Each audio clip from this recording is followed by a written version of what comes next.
Hey guys, it's Jeff Keighley. Welcome to Summer Game Fest. We've got a great show kicking off this week for you. I'm really excited to be doing yet another week of video game announcements. And one of the things... What is that sound outside? I've got an extra special package for Jeff. Geo-Fef Keglegs. I'm just messing with you. Jeff Keighley, come on out. Not this again. I'm in the middle of a live stream right now. This guy always crashing my important shows. I'm going to see what this is, but let me tell you, it better be worth it.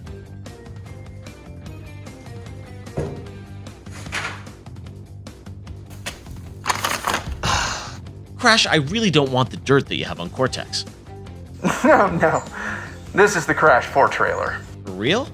For reals. Well, it's about time. Exactly. Crash Bandicoot, you banished me to the past. But all it did was give me more time to plan your doom.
How many times have you beaten this clown anyway?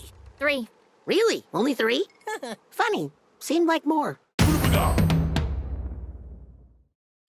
That's right. There's the big news. Crash 4, a brand new Crash game. It is coming this October. And right now I am joined by Paul from Toys for Bob to tell us about the brand new Crash game. Paul, we have been waiting for so long for something new from Crash. Of course, Activision has done some amazing remasters of the Crash trilogy and CTR, but this is a brand new Crash game built from the ground up. That's right. It's hard to believe, but it's been over 10 years since we've seen an original new entry into the series, so I'm delighted to finally unveil this secret that we've been sitting on for a while. It's the brand new Crash 4, it's about time. And it's a play on the fact that we've been waiting for so long, but also it's a game that's literally about time. Yeah, I want to get into it because the trailer is filled with so much information. I mean, playable Neocortex, Coco, Crash, but I'm curious, like what, you guys had worked on, the remasters of Crash, but now to start with a new game, there's, I'm sure, so much trepidation about like what's going to be a worthy, follow-on, calling it Crash 4. How did you guys approach this? Like, what kind of game did you want to build? Yeah, I guess the first thing is we asked ourselves, where did we want to start? And though technically this is the 8th game in this series, all of the fan reception that was coming out of the Insane trilogy, we wanted to go back to the original trilogy and start from that. We're deliberately calling this Crash 4 because we want to key it off of the original trilogy that was developed by Naughty Dog. And that was certainly a high point in the series, both critically and commercially. And so that's where the events are going to key off of. We're starting right at the end of that when Dr. Neocortex, Entropy, and Uka Uka have been banished to this distant planet. And they finally found a way, after many fruitless attempts, they found a way to break out. And in doing so, they've torn this gigantic hole in the universe and exposed the fact that there's a multiverse. So it's going to be up to the Bandicoots, Crash and Coco, to restore that order by reuniting the 4 great quantum masks. The gameplay style, I think, a lot of people were probably wondering, hey, Crash in 2020, how much of it is, the more linear, classic Crash levels, and of course now, like, people wonder, like, is it an open world Crash game? How are you doing it? Like, tell us about balancing kind of the old style of gameplay, which is certainly not broken. We love it, versus the tendency to do, new styles of gameplay. Based on the trailer, it looks like you're being kind of still faithful to the original style of Crash versus making it some big, 3D open world. But is that correct? Like, how did you approach the actual style of the gameplay? Yeah, that's absolutely right. I think what we've heard was that people have found that style of gameplay to be really refreshing to return to. And so we wanted to key off of that. And when we observe some of the other games and platformers and how they've evolved over time, you're totally right. They've gone to a place where they're a little bit more open in nature. And as a consequence, the challenges and things that you interact with are a little bit more sparse and spread out. It encourages exploration, and maybe there's a little bit more focus on collection and combat. But when we think about classic Crash gameplay, it's dense and it's focused, and it's really the streams of hazards and the challenges, the platforming challenges, they come, and there's almost a rhythmic quality to it and how reliable it is. And I know that for me, when I learn a level and I understand the nuance of the timing and the placement of all the different hazards, you can enter into a sort of flow state when you understand that kind of musicality. Multiple playable characters. How are you doing that? Is it kind of like by level, or how, like we saw Coco and Neo playable in there? How does that work sort of in the scheme of the gameplay? So Crash and Coco, you're going to be able to choose between them at any point in time, and they share the same moveset. Over the course of the adventure, you're going to encounter some new friends, some familiar faces, and you're right, there's going to be some new playable characters. We're teasing today Dr. Neocortex. He's got a completely different moveset from Crash and Coco. So where the Bandicoots kind of barrel through and they've got the ability to spin and slide and belly slam, Dr. Neocortex is he's a little bit more of a cerebral character. He's a mad scientist, he's got inventions, and he relies on his intellect. So he's got a ray gun that he carries around with him.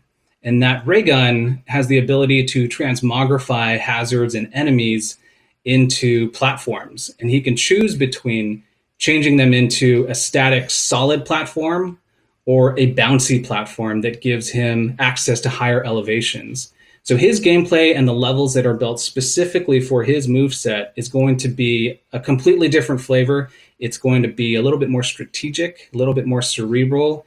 And I think players are going to have to be a little bit more thoughtful about when to encounter a hazard, whether or not to change it into a platform, and what type of platform they're going to need at that point in the obstacle.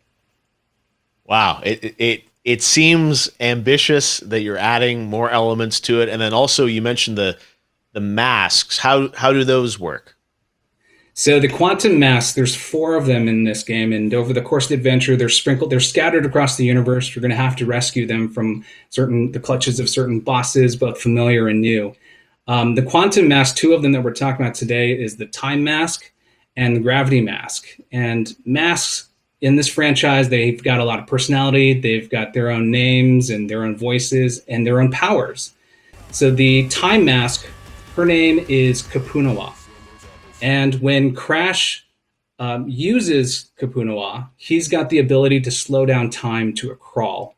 So for obstacles that are beyond, just way too fast to interface with at normal speeds, he's going to be able to slow things down and then get past those obstacles. And in addition to that, he'll be able to get past nitro crates, which have traditionally been a one-hit, one-kill type of thing. But with the power of time, he's going to be able to slow things down, trigger that explosive, and then get out just barely before that explosion obliterates everything in its path. The second mask is the gravity mask, and his name is Ika Ika. So when Crash dawns on Ika Ika, he's going to be able to flip the direction of gravity and walk on the top of ceilings, walk upside down underneath platforms to get past impossible obstacles.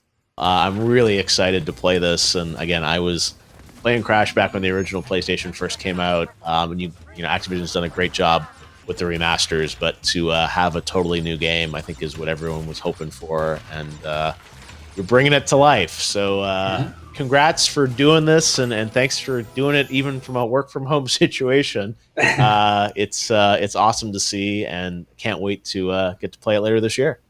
Thanks for having me. It's a great pleasure, and I think it's an exciting time for games. And I'm so glad that we could reintroduce Crash, a new version and a new adventure at this time.